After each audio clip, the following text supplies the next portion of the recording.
الزمالك بيتعادل مع الجونة نتيجة 1-1 قبل مباراة القمة. بيبدأ الزمالك المباراة بنفس طريقة الضغط العالي اللي نفذها في المباريات الماضية، بيقدر انه يستحوذ نتيجة تقارب اللاعبي خط النص، وبيقدر ان هو بيخرج بالنتيجة 1-0 في الشوط الاولاني. في الشوط الثاني بيبتدي نادي الجونة انه يعمل ضغط على لاعبي الزمالك وهم بيستلموا الكورة، لكن على الرغم من كده الزمالك كان بيقدر انه يوصل لمرمى الجونة. لكن في اللقطات اللي قدامنا بيوضح فيها الضغط العالي اللي كان بينفذه لاعبي الجونة وبيستخلصوا بالكورة زي ما واضح قدام حضراتكم. الغريب ان دكة بدلاء الزمالك لا فيها مساكين ولا فيها حد يلعب في مركز رقم 6.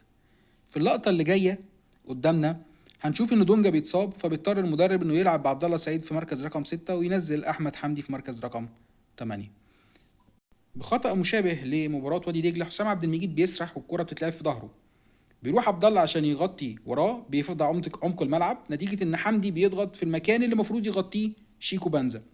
لاعب الجونة بيستلم وبيقدر انه يسدد الكرة بأريحية وتخلص المباراة بالتعادل الإيجابي. في وجهة نظرك هل الزمالك يقدر بالتشكيل ده انه يحافظ على الصدارة، ولا هيكون ماتش مباراة القمة ليه رأي تاني؟